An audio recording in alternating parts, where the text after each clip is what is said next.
बिस्मिल्लाहिर्रहमानिर्रहीम, अस्सलाम वालेकुम। मैं गौहर सियासत के प्लेटफार्म से आपकी खिदमत में हाजिर हूँ। दो इश्यूज़ हैं जो आपके साथ डिस्कस करने हैं।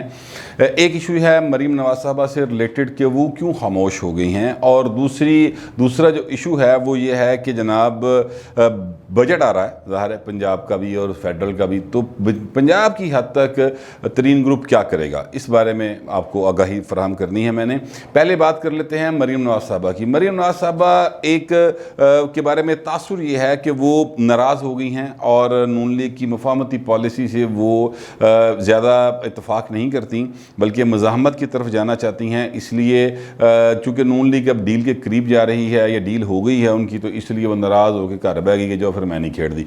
ये एक तासुर जो है ये उस मीटिंग के बाद सामने आया है, जो 15 के करीब लोग थे। नवाज शरीफ साहब के साथ जूम के ऊपर मीटिंग हुई नून लीग के रहनुमाओं की, और उसमें मियाँ साहब ने ये कहा कि जनाब शरीफ फैमिली का कोई बंदा बात नहीं करेगा, बाकी सारे लोग बात करें, क्योंकि शरीफ फैमिली तो वैसे ही करेगी जैसा मैं कहूँगा, तो इसलिए बाकी सब लोग जो हैं वो बात करें।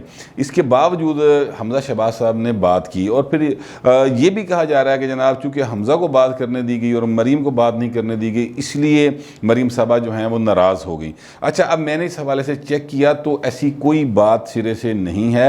ये बल्कि यूँ कहा जाए कि जो मैंने बातें किसी साहब इल्म जो कि नून लीग के अंदर काफ़ी अपनी गिरफ्त रखते हैं और सियासत में उनका काफ़ी एक ताल्लुक़ वास्ता है नून लीग के अंदर, तो उनसे जो मैंने बात की तो उनका ये कहना था कि ये एक्चुअली हमारी स्ट्रेटजी है कि इस वक्त ज़रूरत इस बात की है कि हमें मुज़ाहमत की बयानात नहीं देने, बल्कि मुफाहमत की तरफ जाना है, कि चीज़ों को बेहतर करना है, क्योंकि शहबाज शरीफ साहब जो हैं वो मुफाहमत की पॉलिसी के काफ़ी करीब पहुंच चुके हैं, जिससे आप ये अंदाज़ा लगा सकते हैं कि जब ये शख्स, वो शख्स जिनका मैं नाम नहीं ले रहा, वो अपने मुँह से ये बात कह रहे हैं, तो इसका मतलब ये है कि किते ना किते जड़ी है ना कोई गल बनती नज़र आ रही है।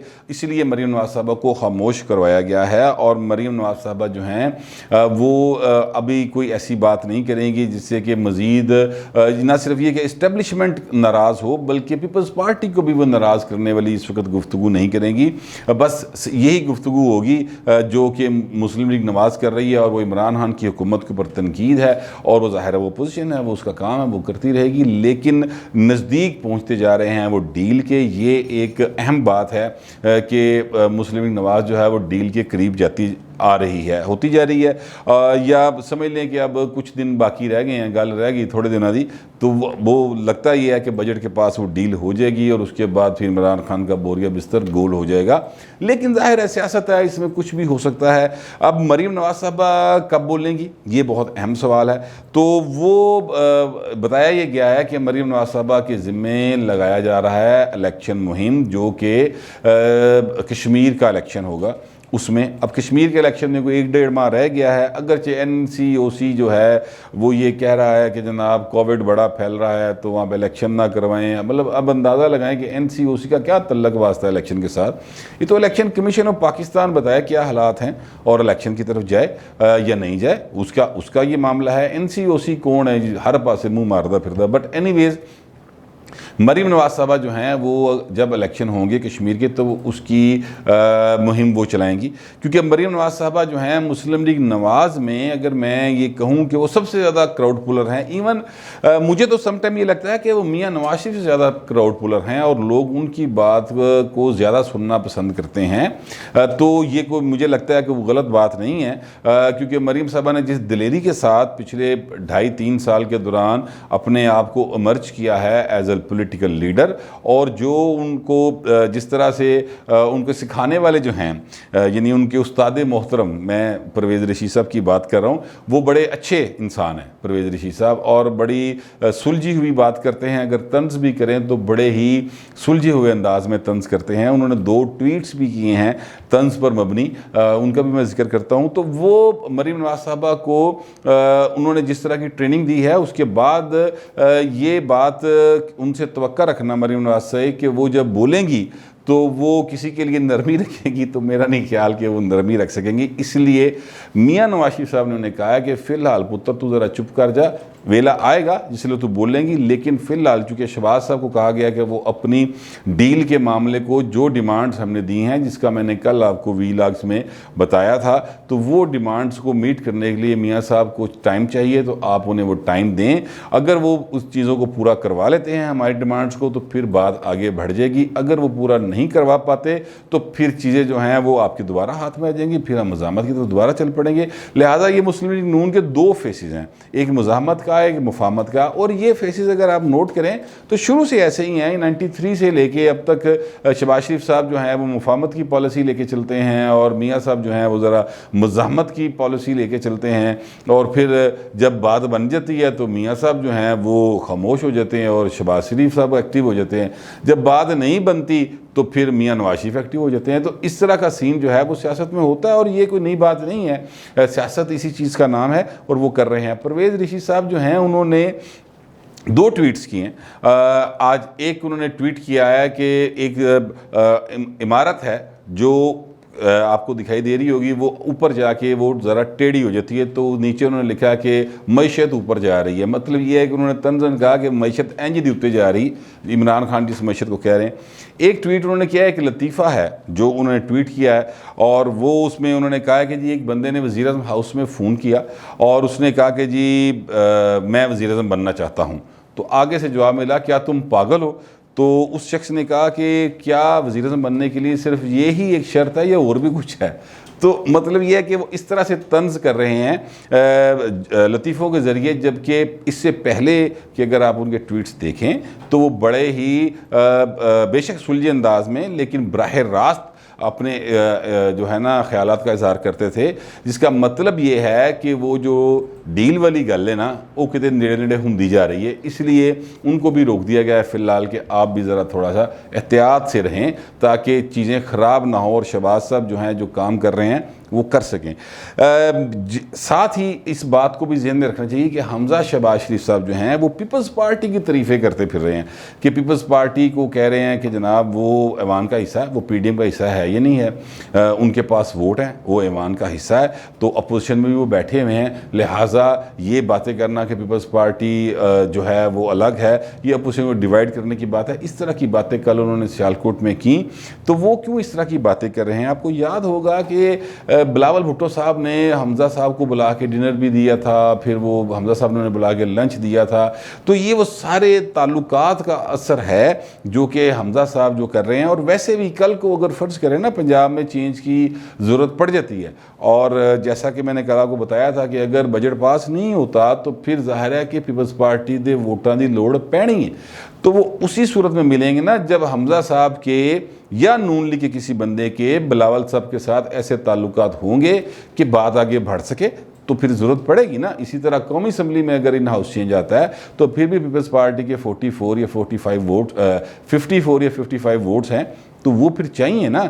तो लिहाजा एक विंडो जो है मुस्लिम लीग नवाज़ ने अपोजिशन के लिए भी खोल के रखी है, नहीं अपोजिशन को इकट्ठा करने के लिए एक विंडो उन्होंने खोली हुई है एस्टेब्लिशमेंट के लिए, और एक खिड़की जी बंद है ना वो पीछे मरियम बैठी, और वो इसलिए बैठी हैं वो खिड़की बंद करके कि जब ये दोनों कामों की ज़रूरत नहीं रहेगी तो फिर वो खिड़की निकलेगी और उसमें से फिर तूफ़ान मेल निकलेगी जो कि ज़ाहिर है कि मुज़ाहमत के बयानी को लेके आगे चलेगी। और फिर कहा यह जाता है कि अगर वो इस दफ़ा बाहर निकली तो वो सब को बहा के ले जाएंगी। बाहर लो होगा नहीं होगा वो बात की बात है, लेकिन फ़िलहाल उनका यही ख्याल है। अब मैं आता हूँ इस तरफ कि तरीन ग्रुप क्या करने जा रहा है। तरीन ग्रुप जो है ना वो चूँकि बहुत अहम बना हुआ है, और वो इसलिए अहम बना हुआ है कि उनके पास जितने वोट्स हैं वो मेक एंड ब्रेक की पोजीशन में हैं, और चूँकि बजट आ रहा है तो लिहाजा सबकी नज़रें जो हैं वो बजट की तरफ हैं कि बजट जो है वो पास होगा कि नहीं होगा, क्योंकि अपोजिशन जो है वो इस बजट के ऊपर बड़ा सीरियसली वर्क कर रही है। कहने की हद तक तो यही कर रही है कि मुस्लिम लीग नून ने आज भी एक बजट सेमिनार रखा हुआ था, लेकिन अब जब बजट ऐवान में पेश होगा तो कितनी कट मोशंस लेके आएंगे, कितने इश्यूज़ के ऊपर बात करेंगे, और किस तरह से फ़िनांस बिल के ऊपर वो ऐवान में रहेंगे या वाकआउट करके बाहर चले जाएंगे, ये आने वाला वक्त बताएगा। लेकिन फ़िलहाल बजट जो है वो इस हुकूमत के लिए भी मसला है, कि उसको पास करवाना है, और अपोजिशन भी कम अज़ कम शो तो यही कर रही कि ऐसी बजट पास नहीं होने देवांगे। तो अगर वो बजट नहीं पास होने देना चाहते तो फिर उसके लिए तरीन ग्रुप जो है ना वो फेडरल में भी और सूबे में भी दोनों जगहों पर बहुत ज़्यादा अहमियत इख्तियार कर जाता है। और तरीन ग्रुप क्या करेगा? तरीन ग्रुप से मैंने आज रब्ता किया, उनके बहुत अहम लीडर के साथ मैंने बात की, और फोर फ्रंट पर रहने वाले लीडर हैं उनसे मैंने बात की। अब नाम मैं इसलिए नहीं लूँगा कि मेरे साथ उनका एक एतमाद का रिश्ता है। तो मैंने उनसे पूछा क्या बनना केस होगा, तो उन्होंने कहा जी हम बिल्कुल सेटिस्फाइड हैं कि जहांगीर तरीन साहब जो हैं वो उनको मुकम्मल तौर पे इंसाफ मिलेगा, और इसलिए हमारा कोई मसला नहीं है, हम बिल्कुल इनके साथ हैं। तो मैंने जब ये पूछा कि क्या फिर बजट पास हो जाएगा, तो उन्होंने कहा जी बिल्कुल हम बजट पास करवाएंगे, फेडरल का भी करवाएंगे, सूबे का भी करवाएंगे। लेकिन कल जो बात हुई ऐवान के अंदर, वो बात एक फयाजुल हसन चौहान साहब के एक तंज के जवाब में सईद अकबर नवानी साहब ने की थी कि अगर हम यहाँ से उठकर चले जाएं तो हुकूमत नहीं बचेगी, ना असम्बलियाँ बचेंगी। तो इसलिए वो बात की थी, एक जवाब था किसी सवाल का, किसी तंज का। इसका मतलब ये नहीं है कि हम असम्बलियों से इस्तीफ़े देने जा रहे हैं। अलबत्ता ये बात उन्होंने रूल आउट नहीं की कि बजट के बाद जो है वो हम जो है वो बिल्कुल थले लग जाएंगे तो जहांगीर तरीन ने जो मर्ज़ी कर लेंगे। उन्होंने कहा ऐसा नहीं हो सकता। उसकी वजह ये है, उन्होंने कहा जी हमारे पास जितने लोग हैं फेडरल में और सूबे में, अगर हम इस्तीफ़े दे दें तो दोनों हुकूमतें नहीं बचती, बिल्कुल किसी सूरत नहीं बचती। और फिर ज़ाहिर है कि जो अपोजिशन है वो उनके पास अक्सरियत ज़्यादा हो जाएगी और वो लेकर आएंगे, तो फिर वो ऐवान में हुकूमत बना लेंगे। लिहाजा ये रिस्क इमरान खान, उन्होंने कहा जी किसी सूरत नहीं ले सकता कि जनाब तरीन को तंग करे। तरीन को तंग करने का जो ख्वाब शहजाद अकबर साहब का है, वो कहते हैं कि वो बस ख्वाब ही रहेगा, वो बस निकी मोटियाँ हदायतें दूता दे के अपना काम चलाएंगे। अदरवाइज़ कोई ऐसी बात रह नहीं गई कि जनाब शहजाद अकबर साहब जो हैं वो कोई ऐसा कोई तीर चला लेंगे कि जनाब तरीन साहब गिरफ़्तार हो जाएंगे। तो लिहाजा वो बड़े मुतमईन हैं तरीन ग्रुप के लोग, वो कहते हैं कि जनाब कोई इशू नहीं है। लेकिन साथ ही साथ वो कहते हैं कि यार ये जो ऊपर जो बैठे हुए हैं खान साहब के करीब किचन कैबिनेट में, ये इर्द गिर्द के लोग, वो इतने बेवकूफ़ हैं कि कुछ ऐसे इश्यूज़ जिनके ऊपर उन्हें बात नहीं करनी चाहिए थी उनको भी वो छेड़ के तो खामखा अपने लिए प्रॉब्लम क्रिएट कर रहे हैं। लेकिन साथ ही उन्हें अपने एक दो मेंबर्स के ऊपर भी इतराज़ है तरीन ग्रुप के अंदर। उनको कहा जा रहा है कि यार ये नॉन इश्यूज़ की तरफ आप मत जाएं, ये खामखा आप इनको छेड़ें, हमारा मसला ये नहीं है। लेकिन वो जो साहब हैं, बताया ये गया है मुझे कि उन साहब को ये तरीन ग्रुप की तरफ से, बल्कि जहांगीर तरीन की तरफ से ये मैसेज दे दिया गया है कि यार बस कर, शहजाद अकबर का मज़हब क्या है क्या नहीं है वो उनका मसला है, आप इस इशू को, नाजुक इशू को आपने खामखा छेड़ दिया है, आप चुप करके एक साइड पे बैठ जाएं, अब इस पे बात ना करें। तो इसीलिए वो कहते हैं कि पिछले 2 रोज़ से आप देख लें कि नज़ीर चौहान साहब जो हैं उन्होंने कोई ऐसी बात नहीं की है जो मज़ीद आगे चीज़ों को हवा मिले। तो लेकिन तरीन ग्रुप ओवरऑल हुकूमत के जो तरीन ग्रुप की तरफ रवैया है उससे फ़िलहाल तो बिल्कुल मुतमिन हैं। ये उन साहब का ख्याल है कि बजट हम पास कराएंगे। लेकिन मेरा ज़ाती ख्याल ये है कि चूँकि सियासत है, लिहाजा सियासत के अंदर कभी भी किसी भी वक्त कुछ भी हो सकता है। तो ऐसा मुमकिन बहुत है कि जनाब एक फ़ोन आए तो ये जिहड़े तरीन ग्रुप के लोग ने ये फिर एक बारी अहम तरीन हो के तो साइडो साइड हो जाए और बजट पास ना हो। और अपोजिशन जो है वो इसी ताक में है कि तरीन ग्रुप क्या कर रहा है। अगर बजट इन्होंने पास ना करवाया या ना होने दिया तरीन ग्रुप ने, तो फिर उसके बाद अपोजिशन अपना खेल खेलेगी। लेकिन अगर वो ना भी हुआ, यानी बजट पास हो भी जाए और दूसरी तरफ जो डील का सिलसिला चल रहा है जिसकी वजह से मरीम नवाज साहबा जो हैं वो फ़िलहाल खामोश हैं, उन्होंने अपनी खिड़की बंद की हुई है, तो वो फिर अगर उधर डील कामयाब हो गई तो फिर भी चेंज जो है वो दोनों ईमानों में आ जाएगी। लेकिन अगर कामयाब ना हुई तो फिर वो खिड़की खुलेगी और फिर ऐसे चक्खड़ चलणगे कि बचेगा किसी का कख नहीं। यही मेरी मालूमात थी, तो मैंने सोचा आपके साथ शेयर कर लूँ। फिल वक्त इतना ही, मिलते हैं अगले वीलाग।